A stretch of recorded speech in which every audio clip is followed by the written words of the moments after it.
नमस्कार मित्रों, NCA national career academy के डिजिटल प्लेटफॉर्म पर आपका हार्दिक स्वागत, अभिनंदन।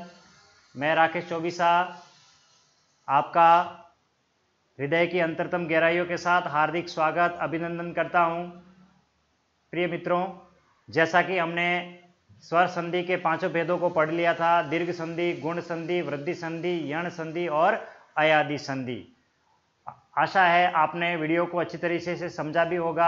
आज हम स्वर संधि से संबंधित महत्वपूर्ण प्रश्नों पर बात करेंगे और आज जो मैं प्रश्न लेकर के आया हूं, ये सभी प्रश्न किसी न किसी प्रतियोगी परीक्षा में आए हुए, एग्रीकल्चर सुपरवाइजर हो, एलडीसी की एग्जाम हो, पटवार का हो या सेकंड ग्रेड, फर्स्ट ग्रेड या रेट, जहां हिंदी विषय होता है और हिंदी में भी संधि का विषय होता है, मैंने उन सभी प्रश्नों का संकलन किया है और आपके लिए मैंने अभ्यास के तौर पर ये प्रश्न लिए हैं ताकि आप इन प्रश्नों को समझें कि किस तरीके से परीक्षा में प्रश्न आते हैं और हम उनका उत्तर किस तरीके से सरल कर सकते हैं।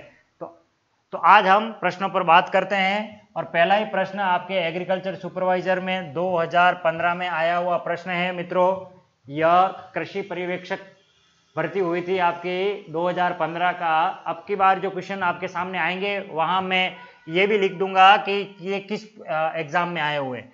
पहला प्रश्न है आपके लिए, देखिए इसको, कि सत्याग्रह शब्द का सही संधि विच्छेद है। चार विकल्प दे रखे हैं हमारे लिए, सतधन आग्रह, सतीधन आग्रह, सत्यधन आग्रह और सतधन आग्रह। क्या होना चाहिए? मैंने अपनी क्लास टीचिंग में आपको बताया भी था और ये प्रश्न देखिए आ गया, 2015 में पूछा गया है। देखो, सत्याग्रह, ये आ की ध्वनि आ रही है यहां पर। मैंने आपको बताया था दीर्घ संधि में सत्य और आग्रह, सत्य के लिए आग्रह। मेरा वीडियो देखना आप, मैंने महात्मा गांधी का जिक्र भी किया था। महात्मा गांधी ने एक सत्याग्रह आंदोलन चलाया था, उस समय मैंने इस शब्द की व्याख्या भी की थी, सत्य के लिए आग्रह। आग्रह किस लिए किया जा रहा है? सत्य के लिए। अ और आ दोनों मिलकर के क्या बनाएंगे? आ बनाएंगे, इसलिए ये क्या बन जाएगा? सत्याग्रह। अब यहां पर देखिए विकल्प में सतधन आग्रह, ये बिल्कुल नहीं है। सतीधन आग्रह, यहां सती, अगर इस शब्द का उत्तर इस विकल्प में दीर्घ संधि नहीं होता तो ऐसी स्थिति में हम यण संधि के हिसाब से भी मित्रों इसका संधि विच्छेद कर सकते थे। फिलहाल तो यहां पर अभी कोई ऐसी स्थिति नजर नहीं आ रही है, तो ये भी नहीं है। और सत्य धन आग्रह, देखिए सत्य धन आग्रह, इसमें ये विकल्प सही है और ये हलंत लगा रखा है, ये नहीं है। मान लीजिए ये विकल्प परीक्षा में नहीं दिया, पेपर सेटर बहुत होशियार है और वो सत्याग्रह शब्द का संधि विच्छेद सत्य धन आग्रह से ना करना चाहे और वो दूसरा विकल्प देगा आपके लिए, ये सती और आग्रह। ऐसी स्थिति में सही उत्तर क्या हो जाएगा? सती धन आग्रह। क्या हो जाएगा? सती धन आग्रह। क्यों हो जाएगा? देखो, इस शब्द को हम वापस समझते हैं। यह सत्याग्रह शब्द, मैंने यण संधि पढ़ाई आपको मित्रों। यण संधि में क्या बताया? जब जब यह आए, यह से पहले आधा व्यंजन आए, उसमें ई की मात्रा लगाओ। अब इसमें त में ई की मात्रा लगाएंगे, क्या बनेगा? सती। और यह में कौन सा स्वर आ रहा? आ, यह आग्रह निकाल दो। सती कौन है? पार्वती। और पार्वती का आग्रह है, पार्वती का निवेदन है, आग्रह है कि कैलाश छोड़िए और माउंट आबू चलिए। हो सकता है ऐसा पार्वती शिव से कह रही हो, तो सती का आग्रह, ऐसी अगर कोई शब्द, ऐसा कोई अर्थ निकल रहा हो, तब तो ये संधि विच्छेद सही होगा। लेकिन यहां जब भी हम सत्याग्रह की बात करते हैं तब महात्मा गांधी के आंदोलन की बात करते हैं, हमारे मस्तिष्क में यही शब्द अर्थ लेकर के आता है। तब ऐसी स्थिति में संधि विच्छेद क्या होगा? सत्य धन आग्रह होगा। ये ध्यान रखना मित्रों, एक ही शब्द के दो दो संधि विच्छेद हो रहे। अब पेपर सेटर पे डिपेंड करता है कि वो किस तरीके का विकल्प दे। हमें केवल यही समझ के नहीं जाना, हमें यह भी समझना है कि सती पार्वती को भी कहते हैं। हालांकि वो इतना डीपली आपके लिए तो नहीं बनाएंगे, क्योंकि इतना विस्तृत अध्ययन तो आपके सिलेबस में है भी नहीं। तो वो सत्यधन आग्रह का संधि विच्छेद क्या, ये नहीं होगा, सत्याग्रह का क्या होगा, सत्यधन आग्रह। एक उदाहरण देखिए, मैं आपको ये बता रहा हूं कि संधि विच्छेद एक ही शब्द के दो दो कैसे हो सकते हैं। क्या लिखा है ये, छात्रावास। छात्रावास को दो तरीके से हम संधि विच्छेद कर सकते हैं। कैसे कर सकते हैं, एक तो होगा छात्र और आवास। छात्र कौन है, बॉय, ठीक है, और छात्रा, बॉयज कर लीजिए, छात्रा धन आवास। अब कौन सा सही मानेंगे, छात्र धन आवास या छात्रा धन आवास, या दोनों सही मानेंगे, दोनों सही मानेंगे, क्योंकि हॉस्टल दो प्रकार के होते हैं, गर्ल्स हॉस्टल और बॉयज हॉस्टल। ऐसा जहां बॉयज रहते हैं तो वह छात्रों का आवास है, यानी कि छात्र का आवास है, छात्र के लिए आवास है। और जहां लड़कियां रहती है वो आवास कौन सा है, छात्रावास। तो अब परीक्षा में ये अगर विकल्प में नहीं दे रखा है और यही दे रखा है, तब तो हमें ये राइट करना पड़ेगा कि छात्राधन आवास, और ये नहीं दे रखा है और केवल ये दे रखा है तो इसको राइट करना पड़ेगा। इसलिए कुछ शब्द ऐसे होते हैं जिसके दो दो संधि विच्छेद बन जाएंगे, और आपको ध्यान रखना पड़ेगा, विकल्प को देखकर ही हम उसका आंसर लिखेंगे। तो सत्याग्रह का तो सही संधि विच्छेद हो गया सत्य धन आग्रह। तो यहां पर सही उत्तर क्या होगा मित्रों, सही उत्तर होगा हमारा सत्य धन आग्रह, न कि ये। और ये कब आया हुआ, आपका एग्रीकल्चर एग्जाम 2015 में हुआ था ये, उसमें आया हुआ प्रश्न है। अगला प्रश्न देखिए मित्रों, क्या लिखा है, नी और ऊन का सही संधि रूप है। नी और ऊन का सही संधि रूप है। कई बार ऐसे प्रश्नों को हम विकल्प से ही सरल कर सकते हैं, बिल्कुल कर सकते हैं। देखो, नी और ऊन अगर हम जोड़ेंगे भी तब भी ये क्या बनेगा, नी ऊन बनेगा। अगर अपन संधि ना करें, संयोग करें, तो ये तो है ही नहीं, तो ये तो बनेगा भी नहीं। और यहां पर आइए, ये ही राइट है। कैसे राइट है, मैंने क्या आपको सिखाया, य से पहले आधा व्यंजन कौन है, न, तो न में ई की मात्रा लगाओगे मित्रों, क्या बनेगा, नी। और य में स्वर कौन है, ऊ, और ये निकलेगा ऊ, और ये बनेगा न। नी धन ऊन, नी धन ऊन क्या बनेगा, न्यून। मान लीजिए ये अगर राइट करना है तो ये नी है और य में स्वर कौन है, ऊ है, ये बनेगा। लेकिन हमें क्या दे रखा है, ऊद बड़ा दे रखा है, तो ऐसे में ये सही होगा, ये सही नहीं होगा, ये ध्यान रखना। और न्यन, ये तो कोई शब्द ही नहीं बनता। तो ऐसे में ये पुलिस सब इंस्पेक्टर 2011 में आया हुआ प्रश्न है, एसआई में पूछा गया है कि किस तरीके से बनेगा। यहाँ तो नी और ऊन से क्या बनेगा, न्यून। बहुत ही महत्वपूर्ण ये शब्द है, ध्यान रखना मित्रों, ये कई बार परीक्षा में आ भी चुका है। और इसका सही संधि विच्छेद क्या होगा, न्यून। और ये नहीं भी समझ में आए तो यहां पर आप देखिए, मैंने जिस तरीके से आपको सिखाया है कि य से पहले जब जब आधा व्यंजन आए उसमें ई की मात्रा लगा लो। इसमें ई की मात्रा लगाएंगे तो ये बन गया नी, और य में स्वर बोलो, कौन सा स्वर है, ऊ, और ये ऊ निकाल दो, बस ये संधि विच्छेद हो गया। यण संधि में सीधा सा कंसेप्ट है, जैसे ये शब्द आ गया व्याकरण, क्या हो गया, इसमें संधि विच्छेद करना है। य से पहले आधा व्यंजन कौन है, व, और व में ई की मात्रा लगाओ। हर बार ई की मात्रा ही लगाएंगे य से पहले वाले में, और य में स्वर कौन है, आ, और ये आकरण। कुछ भी नहीं करना, संधि विच्छेद करने के लिए केवल आपको यह समझना पड़ेगा, यह से पहले आधा व्यंजन कौन आ रहा है। कैसा भी शब्द आ जाओ हम उसका संधि विच्छेद कर सकते हैं। मान लीजिए ये शब्द आ गया, अध्याय आ गया, अब इसका संधि विच्छेद करना है। यह से पहले कौन आ रहा है, आधा व्यंजन, और आधा व्यंजन में ई की मात्रा लगाएंगे। ई की क्यों लगाएंगे, क्योंकि ई ही क्या बनाता है, यह बनाता है। अब इसमें ई की मात्रा लगाएंगे, ई कौन सी लगाएंगे, छोटी या बड़ी, इसके लिए निर्धारण कौन करता है। अगर उपसर्ग बनता है तो मात्रा छोटी होगी, तो हम ई की मात्रा लगाएंगे, क्या बनेगा, अधि, और अधि उपसर्ग है तो उपसर्ग की मात्रा कैसी हो जाएगी, छोटी, और यह में स्वर क्या है, आय, ये हो गया बस अधिधन आय, अध्याय। बस इतना आपको ध्यान रखना है। अगला प्रश्न देखिए मित्रों, क्या दे रखा है, गायक शब्द का सही संधि विच्छेद क्या होगा। सबसे पहले तो देखिए गायक, गायक कौन सी ध्वनि आ रही है मित्रों, आय की ध्वनि आ रही है। और मैंने क्या पढ़ाया, अय हो चाहे आय हो चाहे अव हो या फिर क्या हो, आव हो, इन सब में कौन सी संधि आएगी, अयादि। कौन सी संधि आएगी, अयादि। अयादि संधि आती है। बस खाली इतना ही पहचान करना हमें। अब पूछ क्या रहे हैं, सही संधि विच्छेद क्या होगा। अगर अय की ध्वनि आए तो ए की मात्रा, आय की ध्वनि आए तो आई की मात्रा, अव की ध्वनि आए तो ओ की मात्रा, और आव की ध्वनि आए तो अव की मात्रा। अब देखो आय की ध्वनि आ रही है, आय की तो कौन सी मात्रा लगाएंगे, आई की मात्रा। आई की मात्रा में देखो ये तो बन गया गए, बिल्कुल आई की मात्रा तो लग रही है, लेकिन इधर यक आ रहा है, यक नहीं आएगा। क्यों नहीं आएगा, क्योंकि यहां स्वर क्या है, य में अ लगना चाहिए, जबकि य आ रहा है, ये गलत हो गया। यहां मात्रा एक आ रही है मित्रों, लेकिन इधर तो अक सही आ रहा है, अक तो सही आ रहा है, लेकिन मात्रा गलत आ गई। इधर गा और यक तो ये तो बिल्कुल नहीं हो सकता, ये सही है। देखो यहां ग में ए की मात्रा लगी, गए बन गया, बिल्कुल सही है, दो मात्रा लग गई है। और य में स्वर कौन आ रहा, अ, और ये बन गया गायक।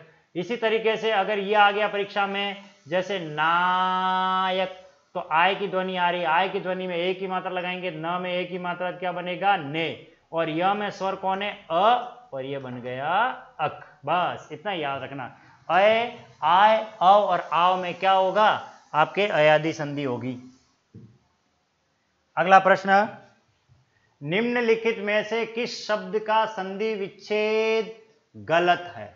इसका मतलब ये हुआ, चार विकल्प में से एक ऐसा विकल्प है जिसका संधि विच्छेद गलत दे रखा मित्रों, बाकी तीनों के तीनों सही होने चाहिए। चलिए देखो ये प्रश्न वही आ गए, मेरे नोट्स में पड़े हुए में से आ गया है। पितृ धन उपदेश, पितृपदेश पहला ही गलत है, पहला ही गलत है। देखो ये पितृ नहीं होता, क्या होता है मित्रों, पितृ होना चाहिए, ये होना चाहिए पितृ। धन उपदेश, पितृपदेश।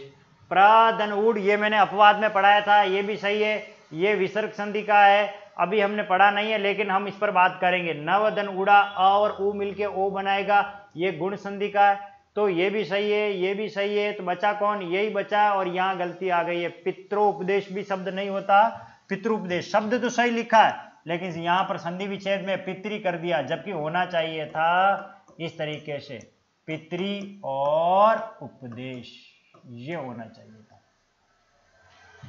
अगला प्रश्न देखो मित्रों, इत्यादि का संधि विच्छेद होगा। इत्यादि जो शब्द है इसका सही संधि विच्छेद क्या होगा मित्रों। देखो मैंने आपको क्या तरीका सिखाया है, य से पहले आधा व्यंजन, य से पहले आधा व्यंजन, इसमें सीधे लगाओ ई की मात्रा, त में ई की मात्रा लगाएंगे, क्या बनेगा, इति। और य में स्वर कौन है, आ, बस ये आ निकाल दो, और ये बन गया इति धनादि। अब देखो इसमें कहीं मिल रहा है इति धनादि, ये इत मिल रहा है, इसलिए ये नहीं है। ये इति तो मिल रहा है और ये आदि भी मिल रहा है, यही राइट है।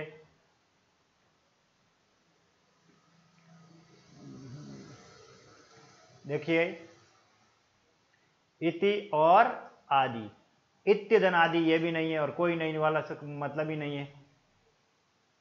अगला देखो, रामायण शब्द का सही संधि विच्छेद होगा, ये भी मैंने पढ़ाया क्लास टीचिंग में, आपको याद हो तो अच्छी तरह से समझे। देखिए रामायण क्या लिखा है, रामा, आखिर ध्वनि आ रही है, राम धन अयन, राम और अयन, देखो अ और अ मिलके क्या बनाएंगे, आ, और इस र की वजह से ये न किस में बदल जाता है, अण में, ये भी मैंने पढ़ा लिया था, इसलिए पहला विकल्प सही है। राम और आयन ये नहीं होगा, राम और आयन ये भी नहीं होगा, और राम और अयन ये भी नहीं होगा। ध्यान रखना मित्रों, राम धन आयन क्या बनेगा, ये वाला, ये नहीं, राम धन अयन क्या बनेगा, रामायण। कौन सी संधि हो गई, दीर्घ संधि।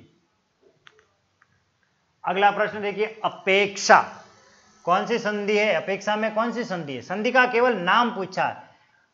याद करो गुण संधि पढ़ाई थी मैंने, उसमें क्या कहा था मित्रों, ए ओ अर, कौन कौन सी ध्वनि, ए ओ और अर इजिकल टू गुण, याद करो गुण संधि में।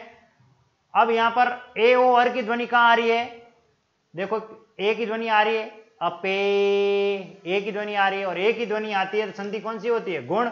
और इसमें क्या ये गुण है? नहीं। क्या ये गुण है? नहीं। ये भी नहीं है, तो ये राइट है।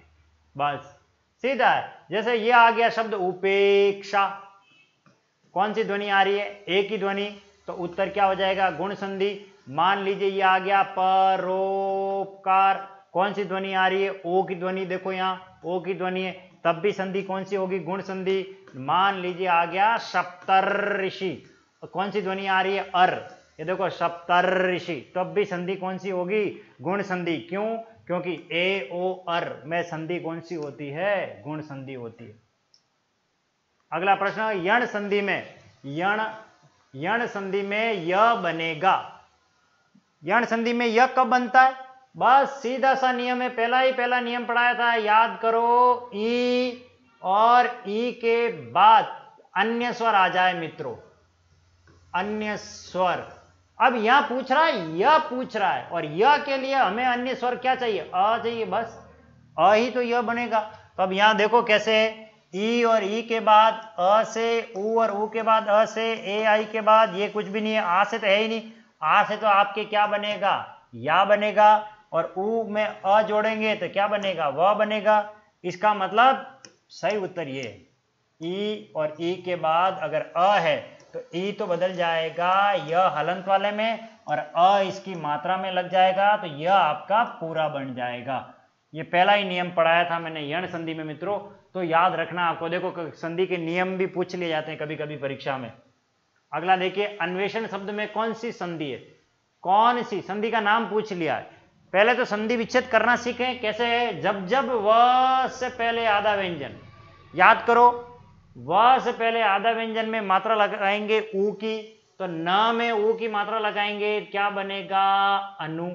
ये भी मेरे क्लास नोट से आया हुआ प्रश्न है। और व में स्वर बोलो, क्या आ रहा है? ए, और ये बनेगा एषण। बस ये संधि विच्छेद हो गया, अनुधन एषण, अन्वेषण। अब बात ये आती है कि इसमें संधि कौन सी है। तो मित्रों मैंने जब आपको यण संधि पढ़ाई थी तब मैंने 3 प्रकार के फॉर्मूले पढ़ाए थे, एक तो य वाला फॉर्मूला, एक व वाला, और एक र वाला।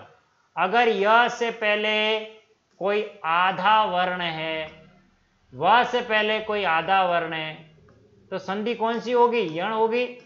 जैसे देखिए ये शब्द आ गया न्याय, य से पहले आधा तो यण संधि। जैसे यह आ गया तनवंगी, व से पहले आधा, तब भी कौन सी संधि होगी? यण संधि। तो यहां देखो व से पहले आधा आ रहा है, तो यहां संधि कौन सी होगी? यण संधि होगी, गुण संधि नहीं। गुण संधि में तो आपके ए और ओ और अर बनते हैं, जबकि यहाँ ए ओ अर की ध्वनि का कोई कंसेप्ट ही नहीं है, क्योंकि व से पहले आधा अक्षर आ रहा है।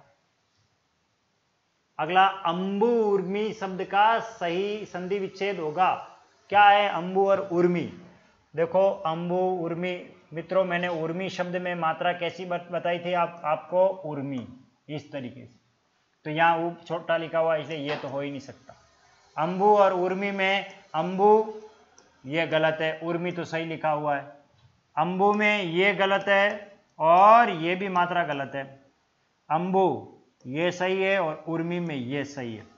अब बात ये आती है ऊ और ऊ मिलके क्या बनाएंगे? बड़ा ऊ, और ये बन जाएगा अंबुर्मी। अंबु किसे कहते हैं? जल को। उर्मी किसे कहते हैं? लहरें, जल की लहरों को कहा जाता है अंबु उर्मी। अंबु जल, नीर, वारी, तोय, अंबु। अंबु पानी का पर्यायवाची है। और उर्मी में ऊ कैसा आता है मित्रों? बड़ा आता है। ये ध्यान रखना, बहुत ही महत्वपूर्ण प्रश्न है, ये परीक्षा में आने योग्य है। यहाँ ऊ और ऊ में लड़के फंस जाएंगे, छोटी लिखें बड़ी लिखें। आपको ये ध्यान रखना, अंबु में मात्रा छोटी आती है और उर्मी में ऊ बड़ा आता है, और चौथा ही विकल्प सही है।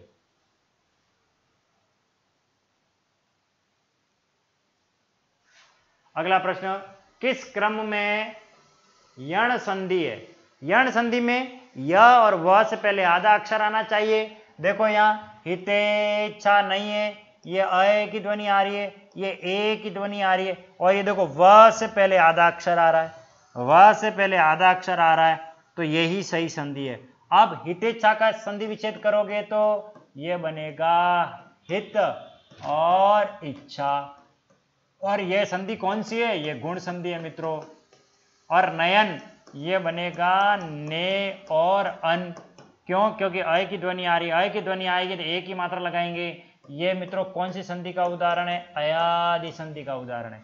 मानवेतर मैंने पढ़ा दिया, क्लास में ही पढ़ाया था, याद हो तो। मानव और इतर, और अ ई मिलकर के ए बनाएंगे, और ए की ध्वनि किस में आती है? गुण संधि में आती है। और भूर्धु का देखो, व से पहले आधा व्यंजन है तो इसमें ओ की मात्रा लगाएंगे तो क्या बनेगा? ओ नो, ये प्रश्न में थोड़ी सी गड़बड़ी है मित्रों, इसमें थोड़ा सा आपको ध्यान रखना पड़ेगा, एक विकल्प गड़बड़ कर दिया है। ये दीर्घ संधि का उदाहरण है। कौन सी संधि का उदाहरण है? दीर्घ संधि। यहां प्रश्न यण ना करके आप दीर्घ लिख लें, बस दीर्घ संधि है। तो दीर्घ संधि क्या होगी? ये दीर्घ संधि, यण नहीं है इसमें। क्यों नहीं है? क्योंकि ये है भू और ये ऊर्ध्व, ऐसे होगा। ओके, ऊ और ऊ मिलके क्या बनाएंगे? बड़ा ऊ बनाएंगे। ये थोड़ा सा मेरे से भी चूक हो गई है, क्योंकि चौथा विकल्प थोड़ा आंखों से परे रहता ना, इसलिए कोई बात नहीं। आप इतना ध्यान रखें प्रश्न को थोड़ा, ये प्रश्न हमारे से भी त्रुटि हुई है, यहाँ यण लिख दिया गया, इसे मैं यण के हिसाब से सरल करने लग गया। प्रश्न में दीर्घ प्रश्न, दीर्घ से प्रश्न है, ये किस क्रम में दीर्घ संधि है? तो ये गुण है, ये अयादि है, ये भी गुण है, और ये दीर्घ संधि है। क्यों है? क्योंकि यहाँ बड़ा ऊ और बड़ा ऊ मिल करके क्या बना रहा मित्रों? बड़ा ऊ बना रहा। तो ये ही दीर्घ संधि का उदाहरण है। चलिए, रत्नाकर में कौन सी संधि है? रत्नाकर में कौन सी संधि है? रत्नाकर में संधि है आपके दीर्घ संधि। कैसे? देखो, इसका संधि विच्छेद करते हैं। ये है रत्न और ये आकर, अ और आ मिलके क्या बनाएंगे? आ बनाएंगे। रत्न आप सभी जानते हो, नीलम, मूंगा, सिप्पी वगैरह, ये प्रवाल, ये सब रत्नों की श्रेणी में आते हैं, मोती, माणक सभी। और आकर, आकर का अर्थ होता है खजाना, रत्नों का खजाना। इस सृष्टि में रत्नों का खजाना मित्रों समुद्र को कहा गया, इसलिए रत्नाकर का अर्थ क्या होता है? समुद्र होता है। ये पर्यायवाची याद रखना। अब की बार हो सकता है संधि न करके आपको प्रश्न पूछा जाए रत्नाकर का क्या अर्थ है? रत्नाकर समुद्र को कहते हैं। क्यों कहते हैं? क्योंकि वो रत्नों का खजाना है।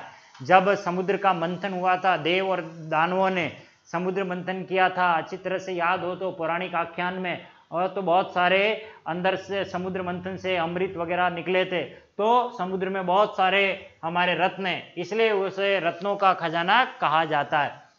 आकर का मतलब क्या होता है? खजाना। ये आकर भी बड़ा विचित्र शब्द है। यहां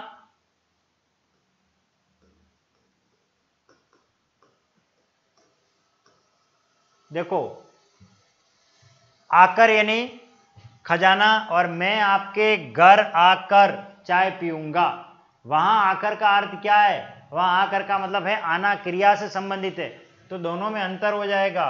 आपको यह समझना जरूरी है कि यहां आकर यानी खजाना अर्थ के संदर्भ में। अगला देखिए, प्रत्युत्तर में कौन सी संधि है? पहले संधि छोड़े, हम इसका संधि विच्छेद करें। देखो, य से पहले आधा व्यंजन, उसमें ई की मात्रा लगाएंगे, प्रति, और य में स्वर बोलो कौन है? बनेगा उत्तर। प्रतिदिन उत्तर, प्रत्युत्तर। उत्तर के बदले दिया जाने वाला उत्तर क्या कहलाता है? प्रत्युत्तर। यानी कोई प्रश्न करता है और कोई उत्तर बताता है, फिर उसके जवाब में जो उत्तर दिया जाए उसे प्रत्युत्तर कहते हैं। अब य से पहले आधा व्यंजन है तो यण संधि होनी चाहिए, तो यण संधि नहीं है, ये है, ये नहीं है, ये नहीं है, तो आपका दूसरा विकल्प सही हो जाएगा मित्रों। गुण संधि का उदाहरण, कितना सरल प्रश्न है। गुण संधि का उदाहरण, गुण संधि को जब जब पढ़ो तो तीन बात याद रख लो, ए ओ अर, बस ए ओ अर की ध्वनि आनी चाहिए। मतेक्य, कौन सी ध्वनि आ रही है? आई की ध्वनि आ रही है। हमें कौन सी चाहिए? ए, है ही नहीं। अभ्युदय, ये तो है ही नहीं, क्योंकि यह से पहले आधा व्यंजन है, ये तो यण संधि का।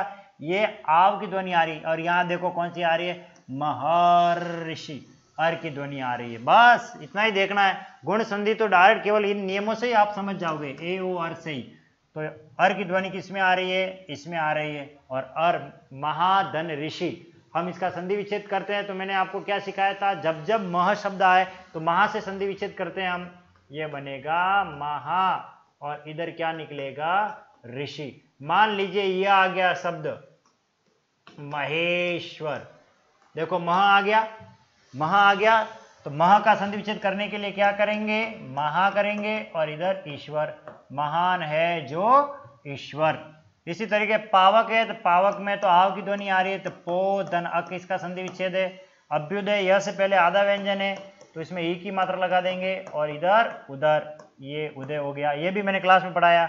और मतेक्य तो वर्दी संधि है, यह है मत, और ये आ जाएगा ऐक्य, मत का एक हो जाना।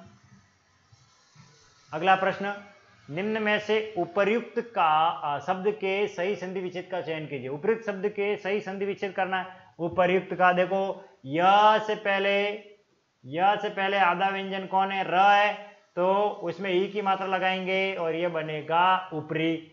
और य में स्वर कौन है, उ, और ये बन गया उक्त।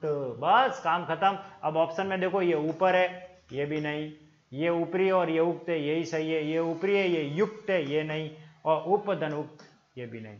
तो सही क्या होगा, ऊपरी धन उक्त। एक और बात याद रखनी है इस शब्द के साथ आपको, सबसे महत्वपूर्ण, और वो ये, आज के बाद गांठ बांध लेना आप, उपरोक्त कोई शब्द नहीं है।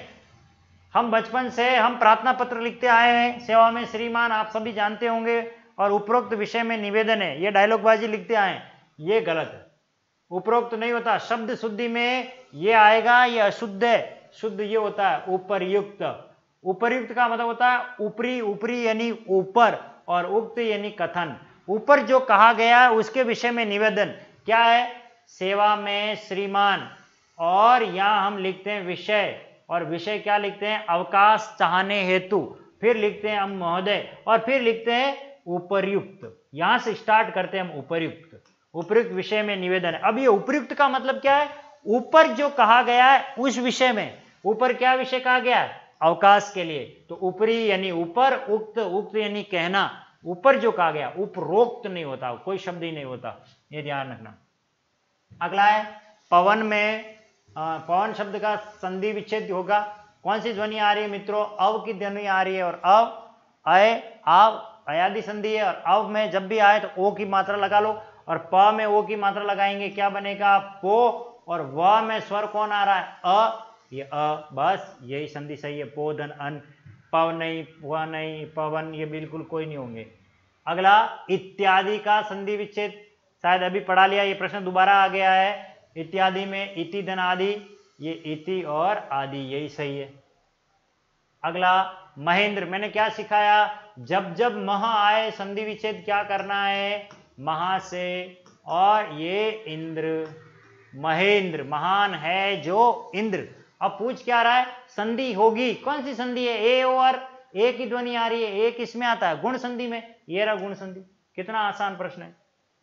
चलिए अगला प्रश्न, किस क्रम में अयादि संधि का उदाहरण है। अयादि क्या होता है, अय, आय, अव, आव। देखो देव्यार्पण, ये य से पहले आधा व्यंजन है, तो ये तो है ही नहीं, ये य से पहले आधा व्यंजन है, ये भी नहीं, ये भी नहीं, और य से पहले आधा व्यंजन है, ये भी नहीं, और ये आय, दायनी, कौन सी ध्वनि आ रही है मित्रों, आय की ध्वनि आ रही है, और दे धन इनी, यही सही है, अयादि संधि इसी में ही है।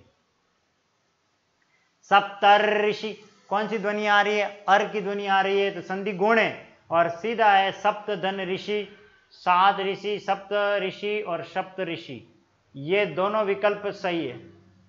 एक ही प्रश्न में दो दो विकल्प आ गए हैं, लिखने में शायद मिस्टेक होगी, ये सप्त ऋषि है और ये भी सप्त ऋषि है। ओके, तो आप दोनों सही कर लें, ये सात ऋषि, ये सप्त ऋषि, या इसे में कोई परिवर्तन कर दें, जैसे मैं इसको यूं लिख देता हूं, ओके, ये ऋषि कर देते हैं, तो फिर एक ही विकल्प राइट होगा आपका, सप्तधन ऋषि। अगला देखो, राकेश का संधि विच्छेद, मैंने पढ़ाया था, राकेश चंद्रमा को कहते हैं मित्रों, और इसका सही संधि विच्छेद क्या होगा, राका धन ईश, राका और ईश। ये राका का अर्थ क्या होता है, चांदनी, इसका अर्थ क्या होता है, स्वामी, जो चांदनी बिखेरने वाला है, चांदनी का अधिपति है, इसलिए सही अर्थ क्या निकलेगा, राकेश। और राकेश किसको कहते हैं मित्रों, चंद्रमा को कहते हैं, याद रखना, राका धनीश। अगला मतैक्य में कौन सी संधि है? देखो वृद्धि हो रही है, मात्रा में 2 आ रही है, 2 मात्रा जब आती है तो वृद्धि संधि, ये वृद्धि संधि। और इसका संधि विच्छेद भी करना है अगर मत, और ये आ जाएगा ऐक्य, मतैक्य। प्रत्यर्पण शब्द बना है, देखो य से पहले आधा व्यंजन तो ये प्रति, और यह में स्वर बोलो कौन आ रहा? अ, तो प्रति धन अर्पण क्या बनेगा? प्रत्यर्पण। अगला गुण संधि से बना शब्द, ओ कितना आसान है, अब तो याद हो गया होगा। ए ओ अर, गुण संधि। क्या ए आ रहा है? नहीं। क्या ए आ रहा है? नहीं। क्या ए आ रहा है? नहीं आ रहा है। ओ आ रहा है? यस, ओ आ रहा है। साहित्योन्नति, यही राइट है, सही शब्द इसमें निकल जाएगा साहित्य, और इधर आ जाएगा उन्नति। और ये और ऊ मिलके क्या बनाएंगे? वही तो बनाएंगे, जैसे रोग धन उपचार, रोगोपचार, पर धन उपकार, परोपकार, ज्ञान धन उदय, ज्ञानोदय, सूर्य धन उदय, सूर्योदय। तो इसी तरह साहित्य धन उन्नति, साहित्य उन्नति। तो गुण संधि इसी में ये है ही नहीं, बिल्कुल आसान है, शब्द देखकर ही पहचान लगा सकते हो आप। अगला और अंतिम प्रश्न क्या लिखा है? गुण संधि का उदाहरण है। गुण संधि किसमें? वही ए ओ अर आना चाहिए, इसमें भी नहीं, इसमें भी नहीं, इसमें भी नहीं, इसमें भारतेंदु। क्या होगा इसका संधि विच्छेद? भारत और इंदु। इंदु किसे कहते हैं? चंद्रमा को, यानी भारत का चंद्रमा। हमारे हिंदी साहित्य में कवि भी हुए हैं भारतेंदु हरिश्चंद्र, तो उन्हीं को ही कहा जाता है। ये लोकेशना नहीं है, ये तो वृद्धि संधि का उदाहरण है, ये है ही नहीं, ये सतीश दीर्घ संधि का उदाहरण है।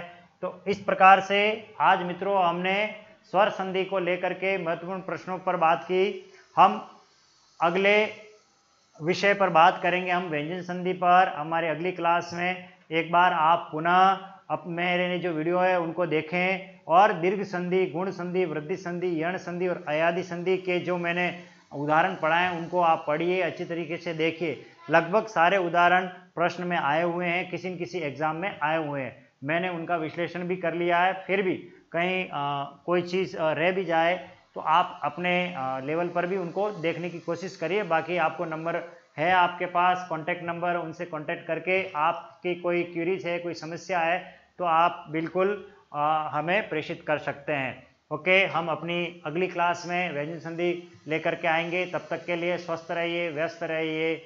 नमस्कार, धन्यवाद।